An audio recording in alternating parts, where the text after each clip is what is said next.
You are the network. Welcome, everybody. My name is Julie Arsenault. I work for WGME Channel 13. I'm also president of the Sebago Lakes Region Chamber of Commerce. I'm glad you're here today. I just want to go over, I'm going to let our distinguished panelists introduce themselves, but I just want to go over protocol.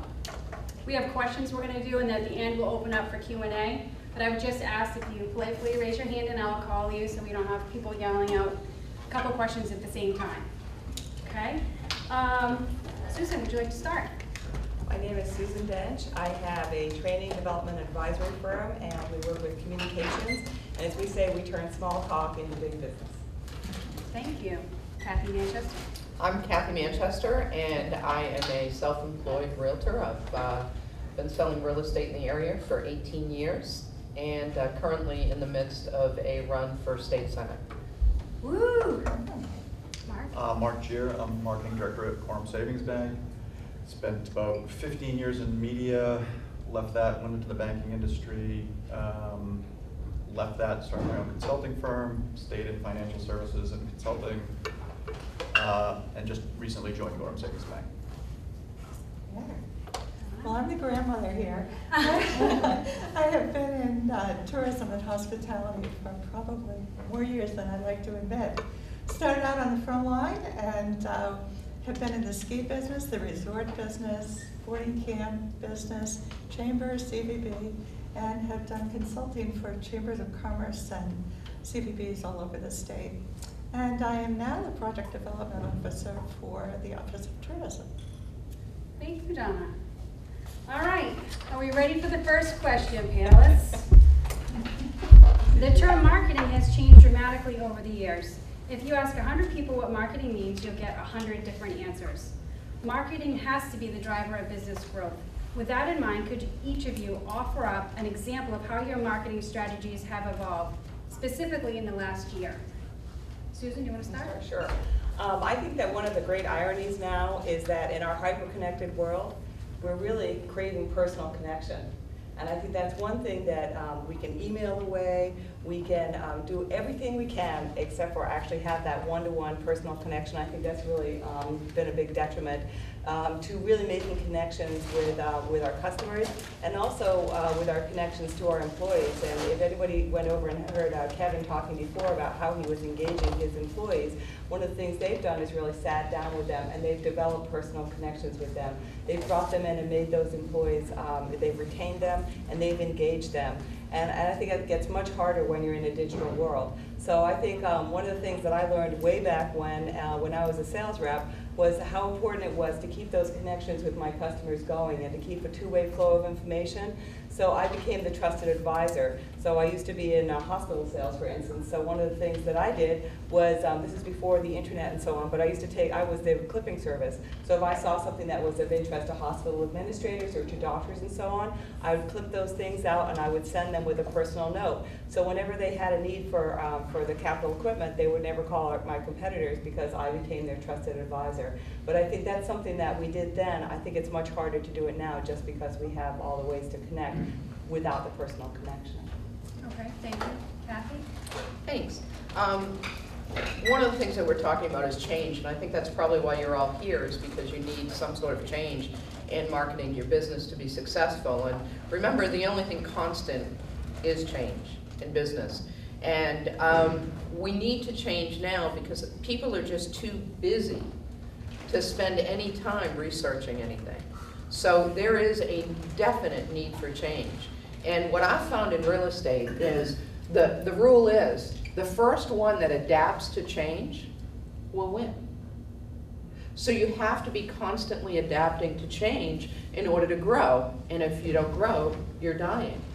Now, when I was in real estate, the average real estate agent in Maine sells 6 homes a year. That didn't cut it for me. So I didn't want to be average. So as you don't want to be average in your business, you need to stop advertising and start innovating. Being the same as everyone else is boring. And boring doesn't sell. Am I right? Mm-hmm. How many people here are selling a product as opposed to a service? Okay. How many are selling a service? Okay. I sell a service too. Houses are the product, but there's houses all over the place. It's the service that you have to sell when you're the sales agent selling those products. And so what we need to do is we need to become remarkable. We need to be a remarkable product, and you are the product in your business. So how can you become remarkable? How can you become different than the next person in line? Why do they want to do business with you? What are you doing different? What are you doing special? Don't be safe. If you're going to be safe in business, go work for somebody else, because you're not going to make it. You need to be different, be innovative, be brave, be special. It's not comfortable. Not everybody likes you. When I get on the radio and I said the average agent in Maine sells 6 houses a year, I sell 200. That probably didn't make me very popular with the other agents. But you can't be popular if you want to promote your product, and your product is yourself. So you got to be innovative. You got to be different. And I'll just be really quick. When I look at Amazon, I was thinking about Amazon this morning. Amazon first was the biggest internet provider of huge inventory. So they were different, and they captured business. And then they said, okay, that's not working because there's other competitors. So what are we going to change to? And they said, okay, we'll offer one-click shopping so that people don't have to put in all their information all over again. They can see a product, click, and be done with it. It doesn't take time. When you're laying in bed with your iPad, you don't have to go find your credit card. And then other people started doing that. So they said, what are we going to do now? So they offered free shipping. So that was different. People would go to them for that. You know what they have now? It is so cool. It's different. It's brave. You can go on and put a subscription in. So I went on last night and subscribed so that toilet paper arrives at my door. Paper towels arrive at my door. Laundry detergent arrives at my door, and I never have to think about it again. What did they do? They became innovative. They catered to the people that are too busy, don't ever want to think about when they need to go to the store and buy toilet paper again. I don't care if it's more expensive than Hannaford or Walmart. It arrives at my door, free shipping, don't have to do a thing. Be innovative. You gotta be innovative. Thank you. And I know when I asked your question, you have some innovative strategies that you've implemented that we can discuss later. I do. as well. An exact one that worked for me. Okay, good. Mark, you're up next. I agree with both of these ladies. As far as the innovation has to be, the one-to-one connection has to be there. You have to be able to carve out the differences in the market to make that apparent to your market or your target audiences. And I think more than anything is, and it's really, in the last year, I think people who are not really focusing in on their existing customer base and capitalizing on that, it's the oldest adage there is out there, kind of like, being innovative. It's like, yeah, you have to do that, but you have to satisfy your existing customers, and you have to make them evangelists for you. And if you can accomplish that, then your marketing dollars are going to be, much more effective, and you'll be able to save in that budget as well. And so getting that connection, that one-to-one connection as best you can, and then capitalizing on that and doing everything you can. It's to your point about Amazon, the Zappos model. You're never ever wrong with Zappos. Why do I know about Zappos? Oh, my wife has the Zappos truck back up to our door every week or so, and dump a load of shoes off. But it's that model where we're going to find a way to make that customer an evangelist for us. Same as LLB, very similar strategies as well. Okay. Do you have any other concrete strategy that they could actually take back and implement on how to do what you're suggesting? Well, again, it's you have to spend that time with your customers. You have to open a communication channel with them when they're buying from you. A before you go message is always critical. Before you let them off that phone with you, can I just ask you one question? Before they jump off of your website after they've placed an order, can you engage them at that point? So strategies where you find methodologies. If you have a receptionist or a call center or what have you, what is the last message that customer is being left with? And that establishment of conversation and market knowledge that you can gain from people who've already made that buying decision flows exactly through to your marketing messages. Then you can tailor your marketing messages exactly to the people who've already made that decision. So you speak to that experience, you speak to that need, you speak to that person who's already made that decision and says, you folks are good. Great, thank you, thank you. Donna? We're all in total agreement here. Our office, the Office of Tourism, does everything based on research. We don't employ any strategies that the research hasn't said this is the direction to go.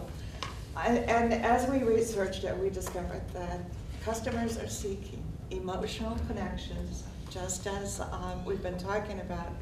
And they're looking for experiences that resonate with their inner spirit, so that they can be re-energized. And of course, here in Maine, we have lots of experiences and lots of natural resources that can help do that. So we created our branding based on that concept of originality.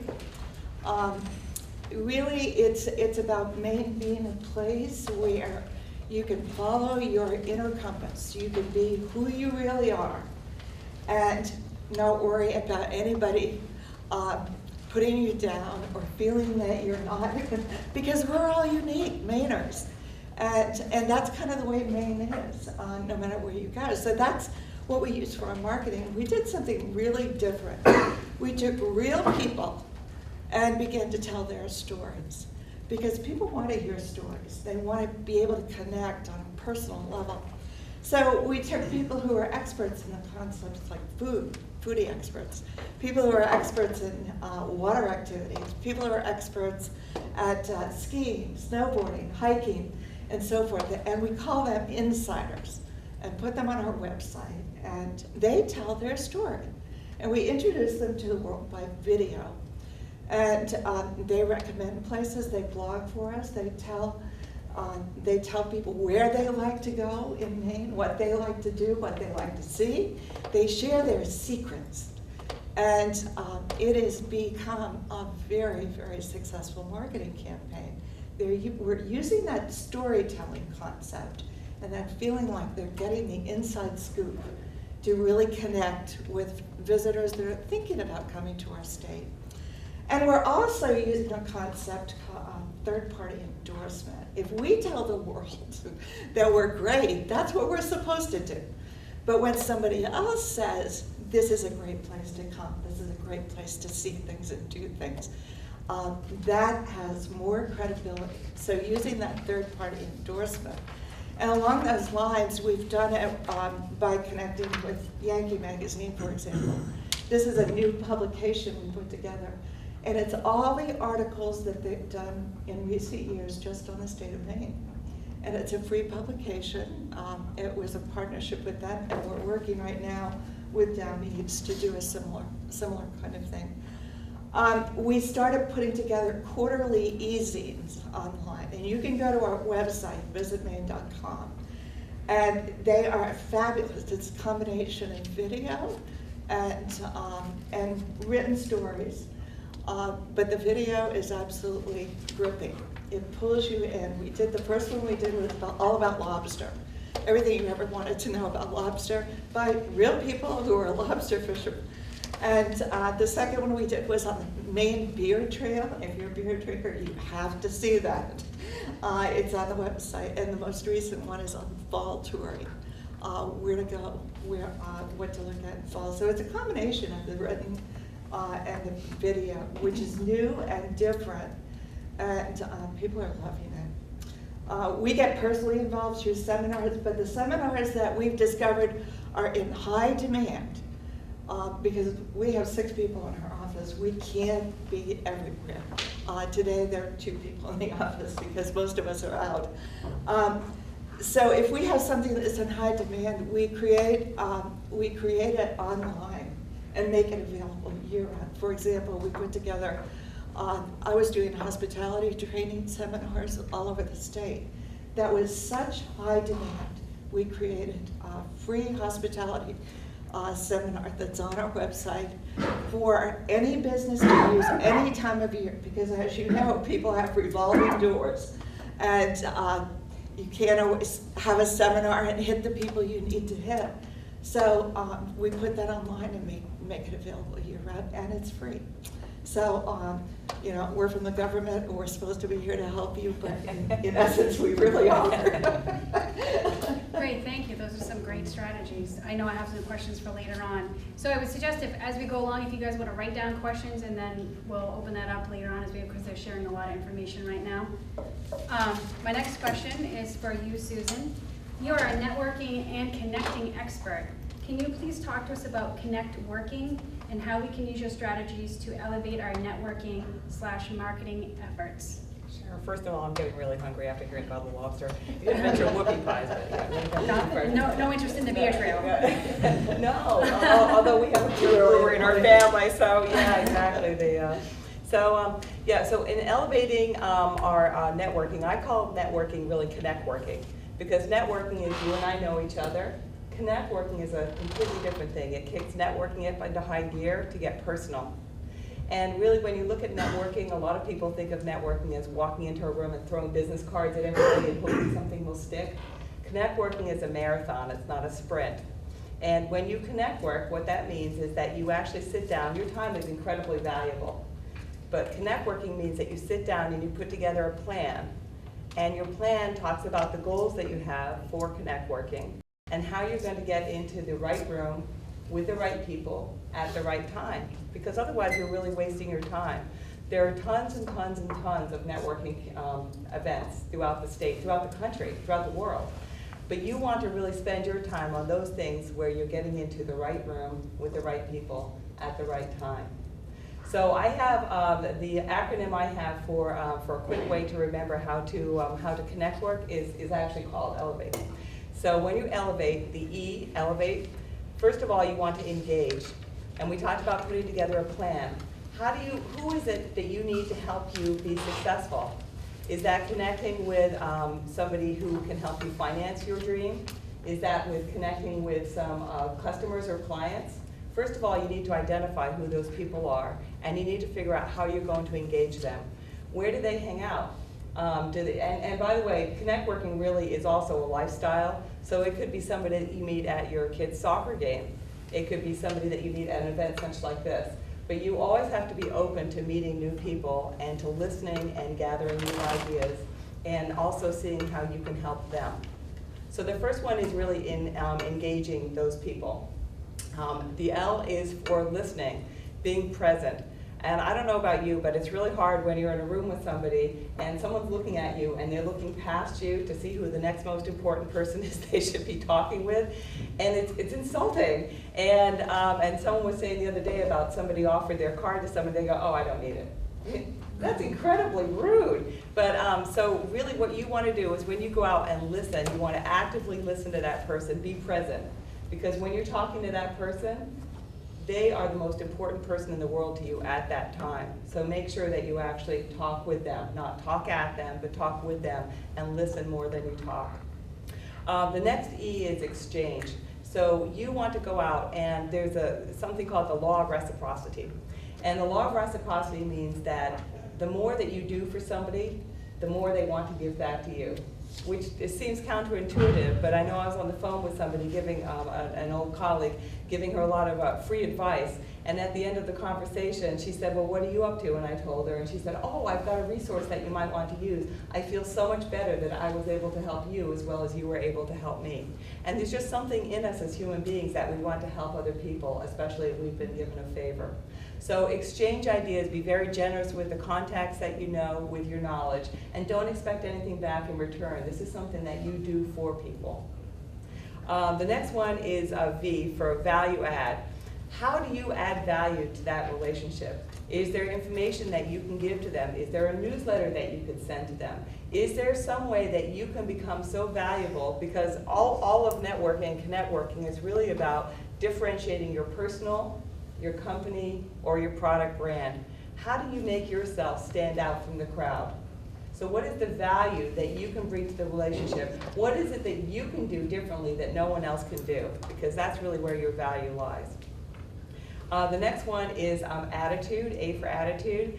Has anyone ever been in a room with a Debbie Downer or an Eeyore where you say, wow, what a beautiful day, and they go, yeah, but it's gonna rain tomorrow, and you're like, oh, I'm so deflated, this is horrible. You want to be the person that's completely optimistic, everything is great, even if your business is falling apart, your life is falling apart. When someone says, hey, how are you? You say, I'm really well, thanks, how are you? And before you know it, you know what? The more you act something, the more you'll become something. So you fake it till you make it. So even if you don't feel great about the way things are, there are a lot of things that can happen to us in life that we have no control over. But the one thing you have control over is how you react to it. So your attitude should always be positive, cheery, optimistic. Everything's going to be great, because you know what? Everything is going to be great if that's what you want. The next thing is T, trusted advisor. Trusted advisor, someone of integrity, trust obviously, trusted advisor, right? So, and we were talking earlier about if someone's already done business with you, you want them to refer you. So Kathy Manchester is my realtor, by the way. Our house is for sale. Lovely house in Funnel Foresight if anyone's interested. But this is my realtor. And Kathy has done a fabulous job. You better believe we've told everyone we know that if you need a realtor, you need to call Kathy Manchester, because we know, like, trust her. And she's a person of integrity. She's also, as you heard, very innovative and so on. And there are many, many reasons I can go on why Kathy is our realtor as well as our friend. But we want Kathy, we refer her out. But to do that, I'm not going to refer her if I think she's not going to do a good job for somebody else, because that's my reputation on the line. So you want to become a trusted advisor, and you want other people to refer you. And let's see, the next one would be extend. So the last E is extend. You have to make sure that you follow up on your relationships. We talked about networking being a marathon, not a sprint. This is not a situation where you make a one-hit email to somebody or a one-hit phone call and you expect, wow, we've got a relationship going, this is great, they'll always buy from me. It just doesn't work that way. People need usually at least 3 to 4 contacts before they even remember who you are. And you want them to, again, know, like, and trust you. And so when you're extending your network, your connect work, what you want to do is you want to have some kind of systematized way that you keep following up with them. So send them information on things that are of interest to them. When you have a business card and you exchange business cards, take your pen out and write on the back, we talked about this, I promised I would send that. Because that way now you've formed a relationship with that person and you can send them things that are interesting. And by the way, name tags can do the same thing. I don't care if people come to dinner at my house or I'm at an event. I have them put their name and put a little conversation starter about themselves, because it makes it easy for you to not only to make conversation with somebody, but it makes you memorable. And I put from Maine on an event I went to in Boston. It was unbelievable. Oh, you have to meet Maureen from Rhode Island. Come over here and meet Kathy from Vermont. Or they all have a story about being in Maine. So do something that makes you memorable, but extend that out so you continue to be memorable. Woo, thank you. Thank you. Elevate, we all remember Elevate now. Okay, Yeah. Elevate. That was a one-day seminar, by the way. In about 7 minutes. All right, Kathy. I can't follow Susan.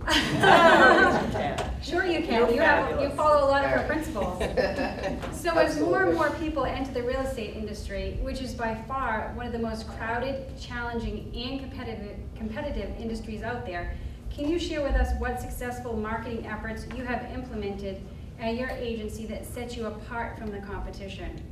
I can. And you've got to set yourself apart. There's just no question. You have to be different. The old rule in marketing was safe. It was, you create a safe, ordinary product and you combine it with great marketing and you'll succeed. The new rule is that you have to create a remarkable product and put it in front of the right people. So that's your challenge. Kevin talked this morning about sitting back and looking from the outside. We as business owners, small business owners, spend so much time working in our business that we forget to work on our business. So take a few minutes after this seminar and think about working on your business and how can you be more purposeful in what you're doing with your marketing so that it creates better results for you? I know that seminars for me are huge, to go away and you're not thinking about the transaction of the day, but you're thinking about the whole big picture. And that's critical. It's sharpening your saw. Through that and through the contacts that I have nationally, most all my training for real estate comes from across the nation, not in Maine, because I don't want to be like all the agents in Maine. I want to be more effective than that. I want to be the best agent. It's in my DNA. I have to be the best. And so when I looked at how could I be different, you know, everybody can go sell a house, right? So one of the things that I chose was that I guarantee to sell your home or I'll buy it. That's brave. That's out there. That's brave. And that's what I advertise, and that's what I'll do. So it's a program that I have, a guarantee sale program. I think there's one other agent in the state of Maine now that does it, but I don't think they're brave enough to advertise it. You got to be brave.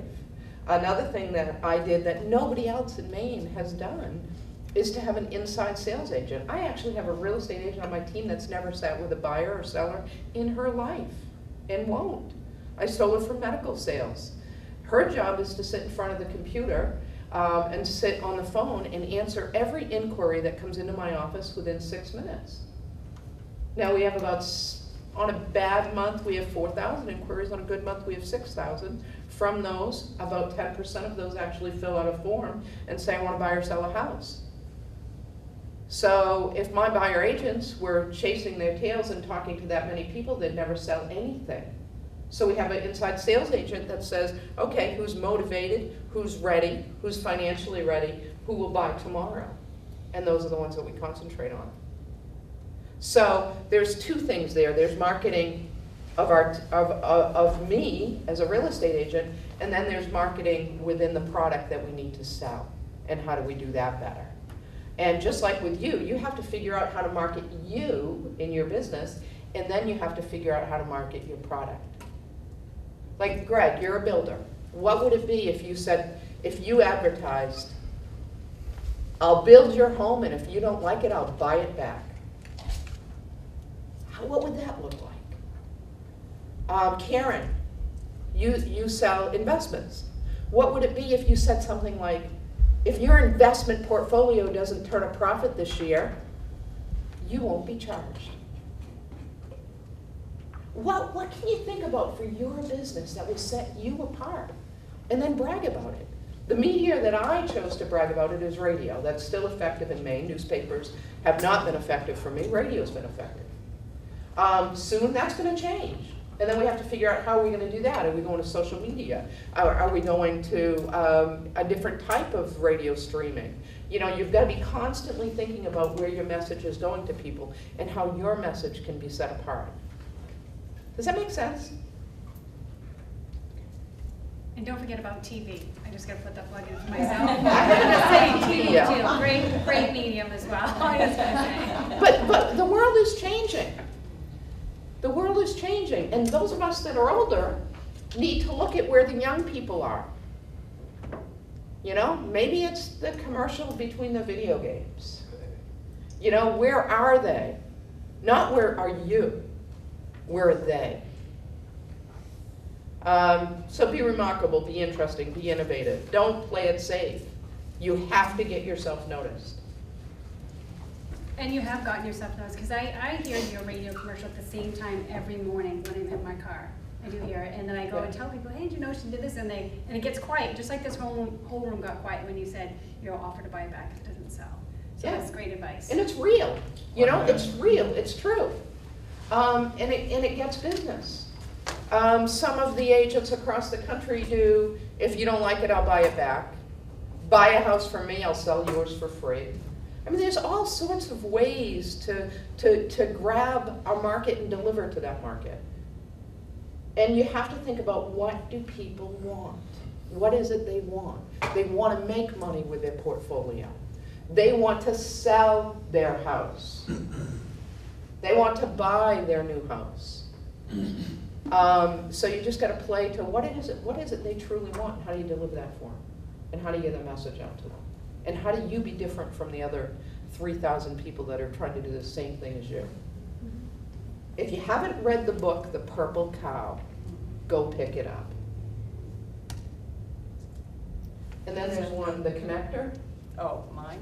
Yeah, there's a book, The Connector, right? Or My book is The Connect Working. The Connect Working? Connect Yeah. Working, the Connect Savvy Woman's Working. Guide to Turning Small Talk into Big Business. It'll be available in about 3 weeks. But any of the Seth Godin books that Kathy was talking about, I'm actually on one of those. Free Prize Inside, I was actually mentioned in there for thinking outside the box, which was really cool. But Seth Godin is a marketing guru, and any of his books, I mean, it'll take you about an hour to go through his books, but they're just chock full of great information. Very well written with anecdotally, and you can go back and refer to them again and again, but they're just absolutely fabulous. So Purple Cow is one of his best. Purple Cow is one of the best. I went through last night in preparation for today and just looked at it again. And you can't help but think what your business could do differently when you're looking at that stuff. Remember, you have to grow. If you're not growing, you're dying. So grow your business. Don't be comfortable. Be uncomfortable. Thank you very much. Mark, I'm going to skip over you and go to Donna next. Donna is Program Development Officer for the Maine Office of Tourism. Your job is to market the state all the time. Can you share some of the different ways that you have chosen to market the state beyond the traditional means of print, radio, and TV? I did share some of You those already did things some of earlier. those, yeah. But what I'd like to talk about goes right along with what Kathy and Susan have been talking about as well. One of the things we do, my job is really doing product development and working with industries and trying to help them think of innovative ways to do things differently.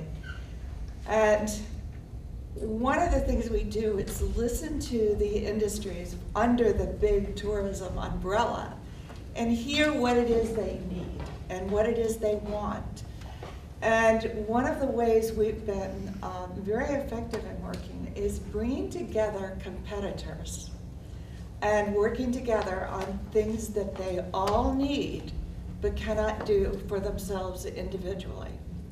And you think this can apply to any small business, any group of businesses. It doesn't matter if you're in real estate or banking or whatever it is. I just wanted to share one of our great success stories. We're working with meetings and conventions. We're working with destination weddings. We're working with the cruise market. We're working with the Maine Woods Discovery Initiative, which is all across the western part of the state. But one of the things that's been most successful is our work with the Maine Motor Coach Network. And this is a group of people, it's about 125 people, maybe 130, 35 at this point, that came to, some of them about 6 years ago, went to the American Bus Association conference. And they said, you know, there are a lot of people in Maine who should be here, but they can't afford to be here. What are we going to do about increasing and enhancing the motor coach market for the state of Maine? And so they got talking about it and they said, let's form a network and get a bunch of people together and talk about it. And they did do that, and 6 years later, each other, but we're around the table once a month.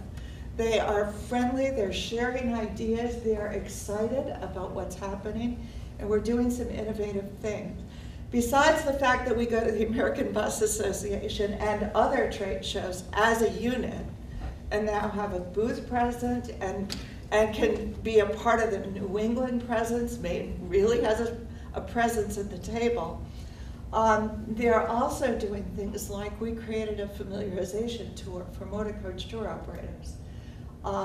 The end of August, we had 16 tour operators from all over the United States and Canada that we took from Portland to Bethel to Bangor to Calais to Campobello and all the way back down the coast to Boothbay Bar Harbor and Portland, Freeport, back to Portland.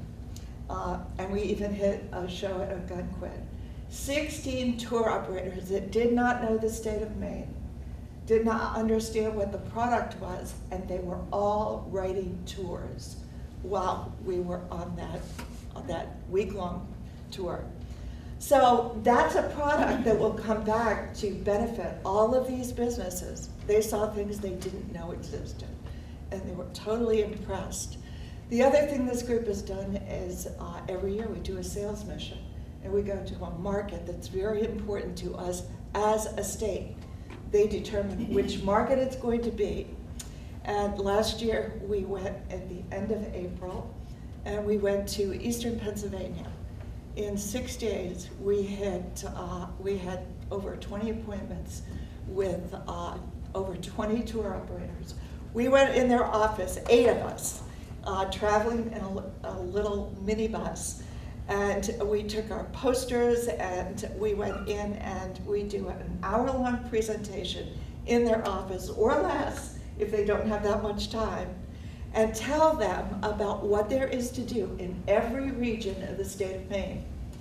And these people that commit to go on the sales mission learn about a region, they get up and they talk about that region, it may or may not be their own, and share it with the tour operators. We answer questions and go on our way.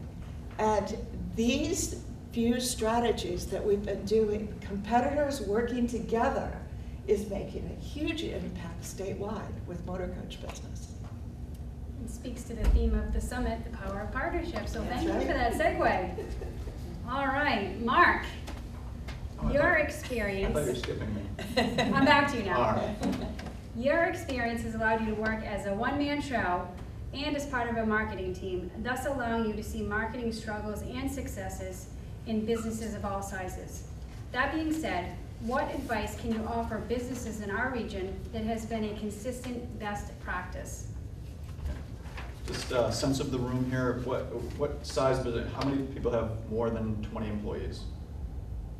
Okay, great. That was easy. So, I mean, it's really important beyond what we spoke of earlier, the customer optic. You know, taking that approach. I think what Kathy said is really instructive, because you really have to pay attention to your media and your media spend, and you have to buy what works for you, and that is not necessarily a easy process. It's not a quick process, and you have to track. You have to track everything that you're doing. Small, micro-sized businesses, every dollar is precious. You have to be really, really careful of what you're doing. How many people hate social media?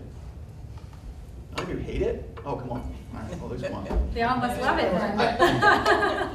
I'm not a bandwagon jumper, if that's a phrase. I think social media can work for some businesses, and I think it doesn't work for others.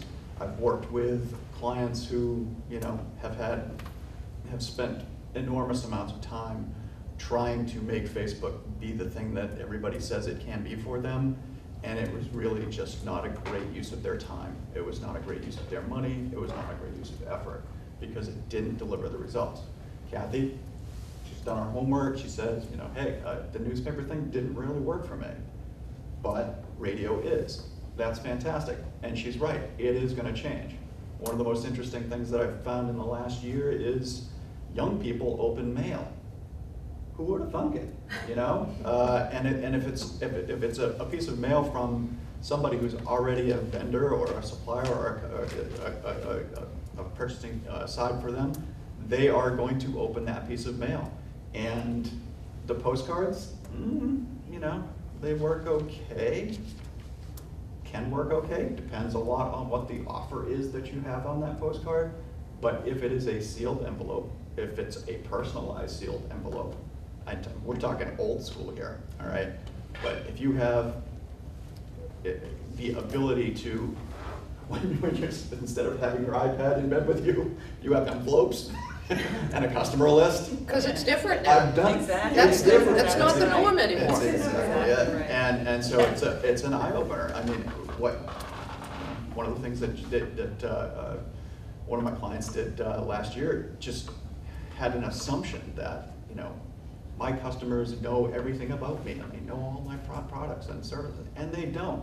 We put a very simple survey out to his customers 30% of them wanted more information about another service that they offered.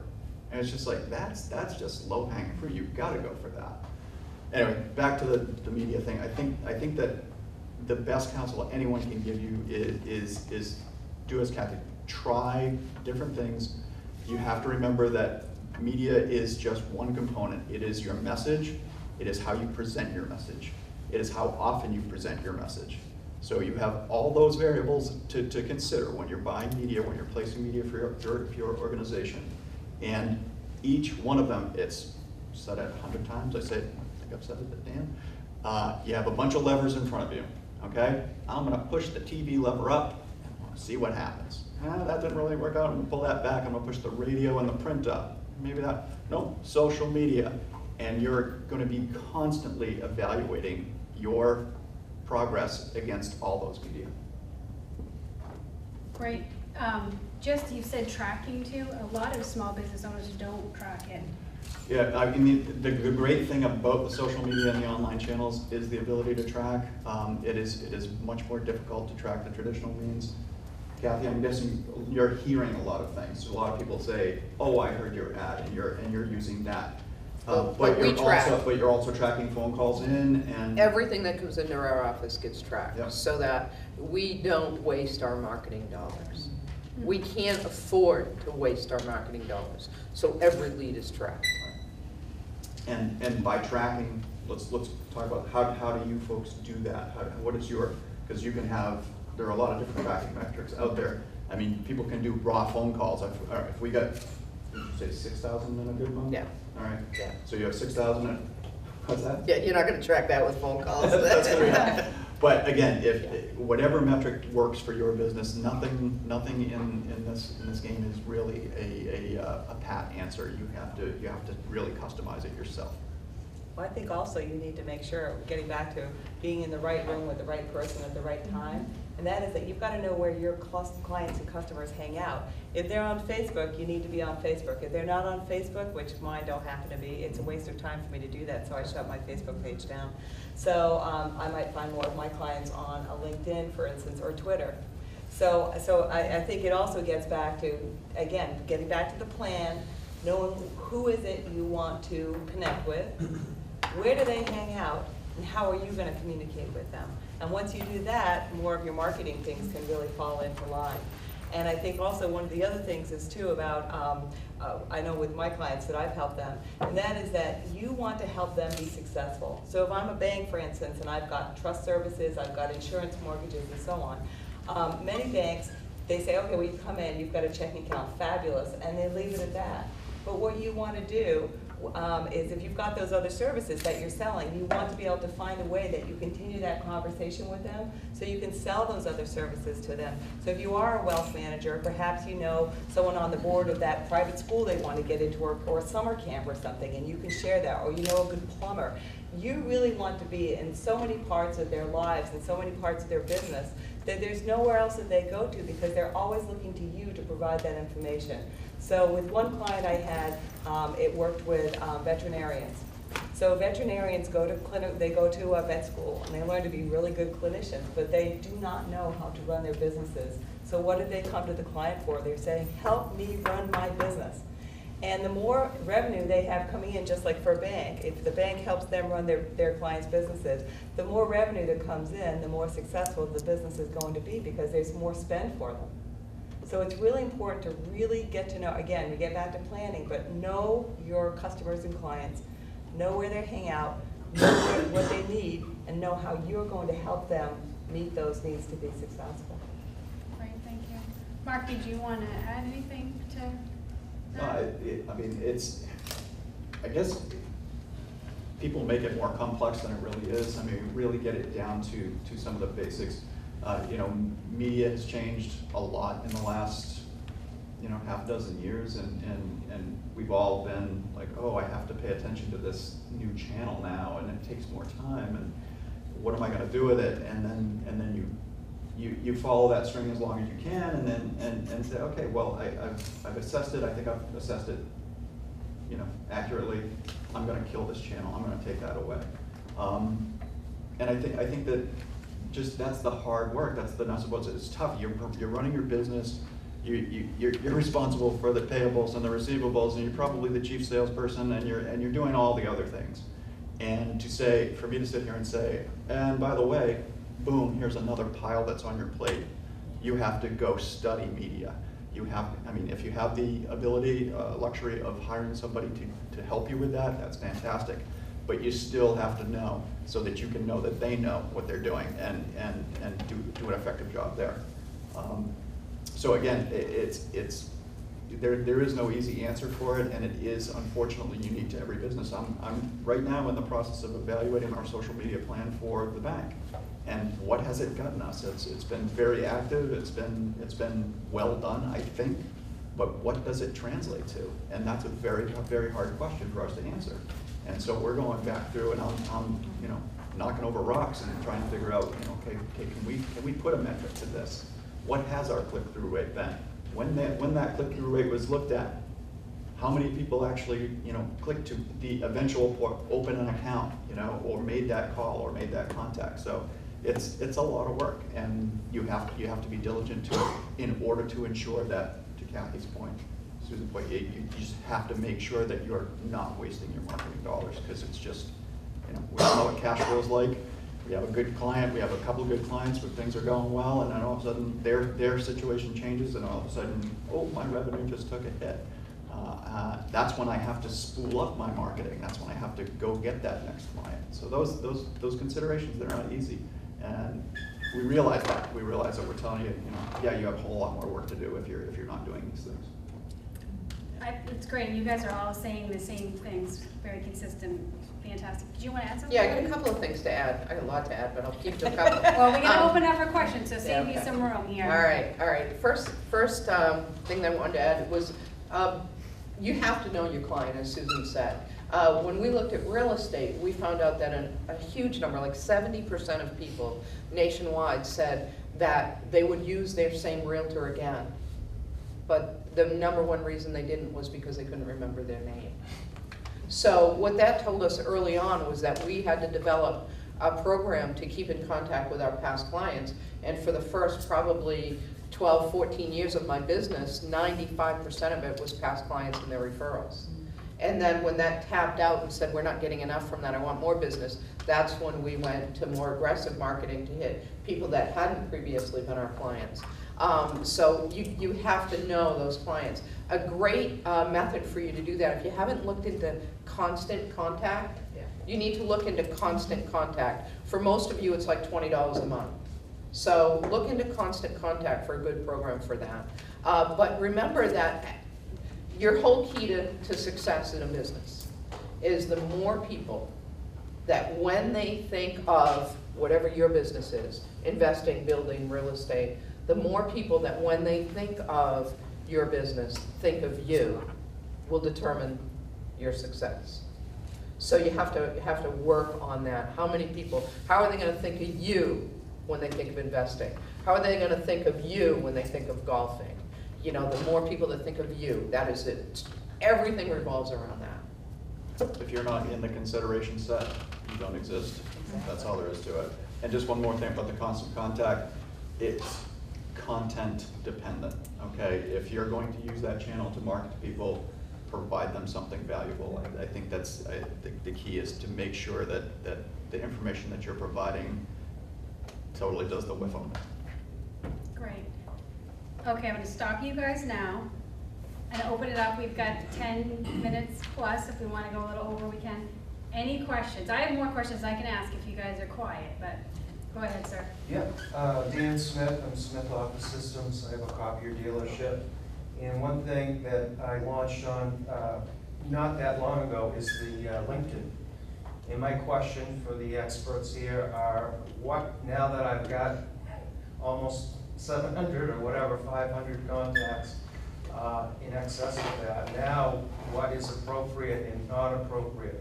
I don't run any ads or, I've made contacts through it in meetings and such, but I'm thinking with that much contacts, there's got to be a way to drive that into business. Are you a premium member? Do you? I was for a time. Yeah. I backed off of that. Yeah. I do get a lot of profile views. And that's key, and I think Susan will jump on this with both feet. It's just, if people are checking out your page, then, you know, it's a resource, and to be able to follow up on that, not necessarily with a sales initiative or anything like that, but just reaching out to them and or usually in a constant contact, you know, isolating their information, and reaching out to them with some kind of message that would be the first recommendation. There is the ability to advertise on LinkedIn, and you can check out the costs in that, and you know, run a test and see how it works for you. Right. I'm in the process actually of writing a letter. It is along the lines of what you're saying with the old school. It's just a letter thanking them for being in my network, and a blurb, a brief bit about my business and my business card. Is that, I mean, that's appropriate, wouldn't you say? Yeah, in fact, I have a whole chapter about that in my book, because I think it is really important, because LinkedIn is an amazing business tool, really, when you think about it. So, so I think that's one thing. When you ask someone to be a connection on LinkedIn, you should give a little bit about why you want them to be a connection, because I just detest it when someone asks to be LinkedIn with me, but they don't tell me how they know me, why they want to be part of my network, and so on. Because when they come in, I'm totally open. They have access to my, 3,000 contacts. So I want to make sure that I know why they want to be part of that. So I think that's the first thing. I think when someone does me the courtesy and the honor of connecting with me, if I ask them to do that, I always follow up and say, thank you so much for making this connection. If I can be of service, let me know, blah, blah, which is exactly what it sounds like you're doing. But I think one of the other things that you can do is on your profile page, when you go in and it says, I forget what it says, if you have any news or whatnot, but you can actually go in there and you can put in comments, you can link to a study that you've done, and again, you're in the business to business market, so if you're going in and you're helping, you're being the trusted advisor, so you can help them to run their businesses. Perhaps you've done something on how to make copies less expensively or something, or how you can save money, 7 great ways to save money on your printing costs. If you write something like that, you can actually post that.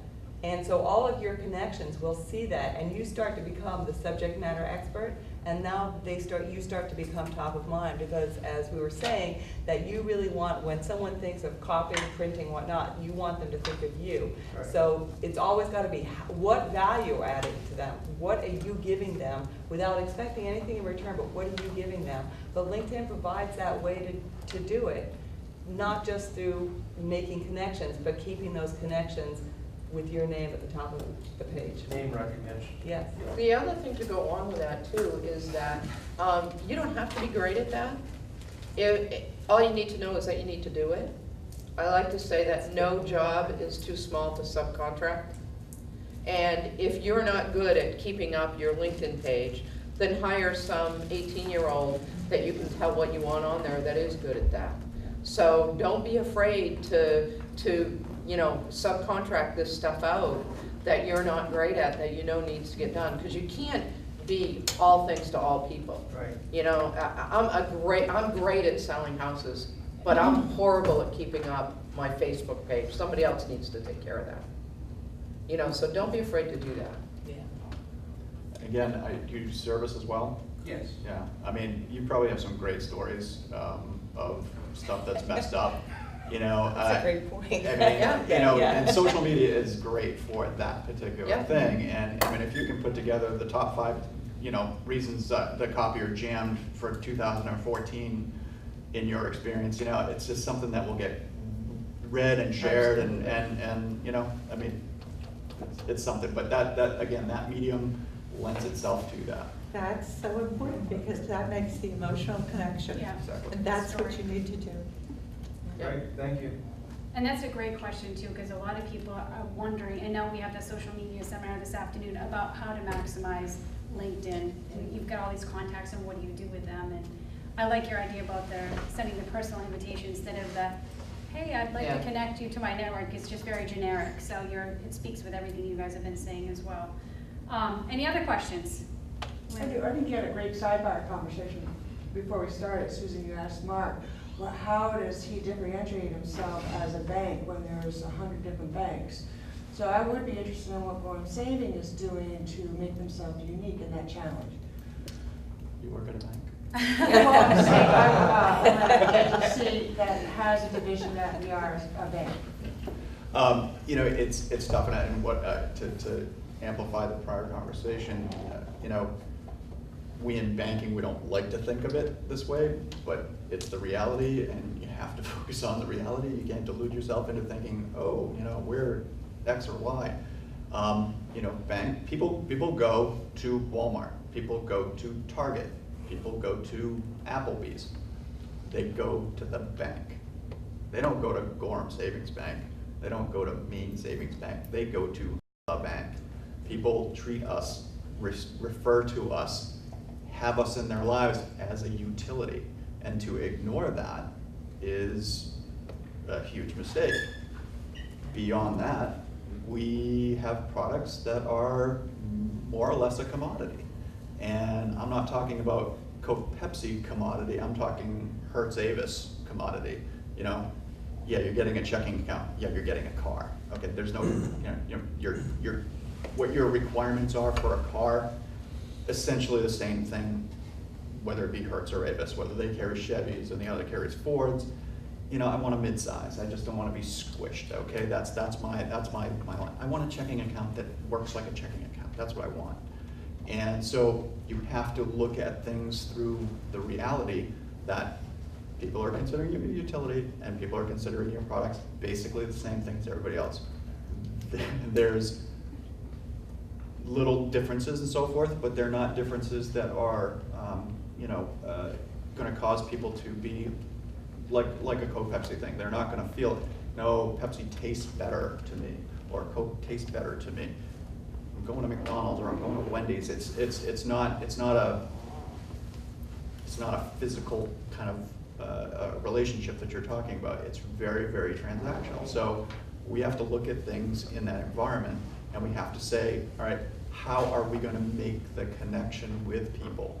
And it's experiential. I think you had said before, it's if you can get as close to one-to-one as you can with people, and then capitalize on the experience, that's where you're going to go. People don't break up with their banks very often.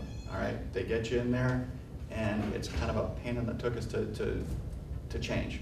And you just kind of, there was a screw up or something happened, or I didn't get the loan that I wanted, so I'm going to switch my relationship.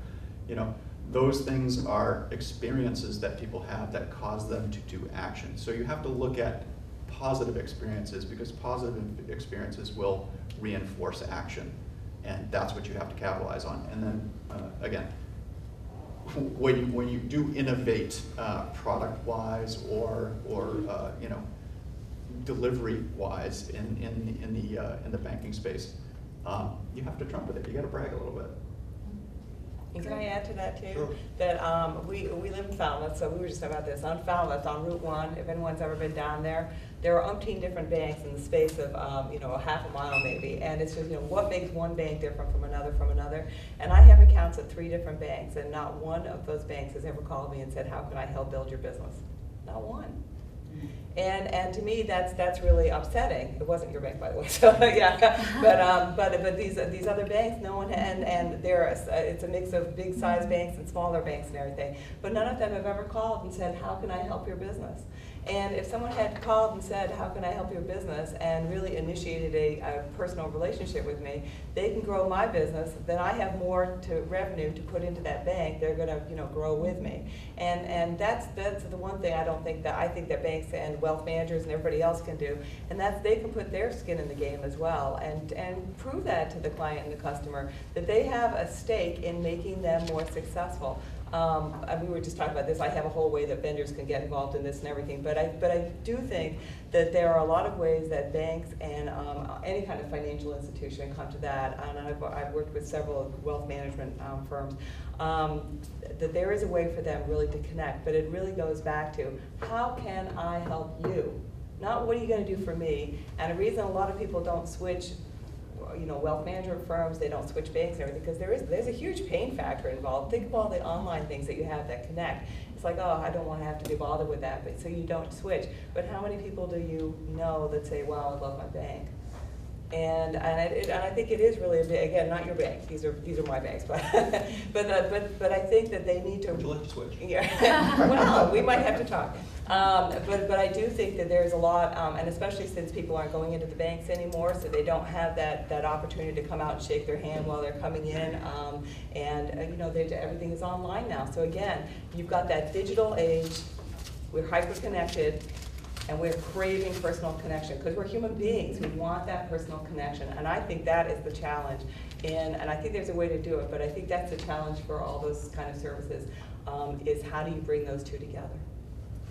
To go on with that too, Susan, one thing that you can take away with and you can do today to help your business is look at who are the dozen or 20 or however your business is, who are the people that are most important to you in your business that either give you the most business or give you the most referrals. Sit down and list out a dozen of those people. And then contact those people personally once a month. Either to call up and say, what can I help you with today, Susan? Or to say, hey, we want to go have a coffee. And connect with those dozen people once a month and watch what it does to your business. Yeah. And you will be shocked at what that personal connection does. And if you want a way to remember that, change your password. And put in your password as something like meet for coffee, you know, whatever, or meet at coffee or something like that. Because if you change your password to do it as a reminder, you see it every time that you go into your computer, and it's just this little reminder that's in your face. And you say, look, you know what, every month I'm going to change it because you've become inured to it. But if you go in and do that, it's a little reminder to yourself to do that, but you're great way to set totally goals on. too. Yeah. Yeah, that one thing will change your business. Great, well, we are over. So I want to thank the panelists, Donna, Mark, Kathy, Susan, thank you very much. If you guys have any additional questions, would you guys be opposed to staying? And if anyone has to come up and wants to come up and talk to you, that would be appreciated. Fantastic, thank you all for joining us. And we've got some more seminars this afternoon, and lunch will be in the cafeteria shortly, so thank you. Julie, I just wanted to let them know, if you want an example of a marketing strategy, marketing plan, our plans are over on the table, and we offer free website listing on the main Office of Tourism website. That's all over there on the table as well.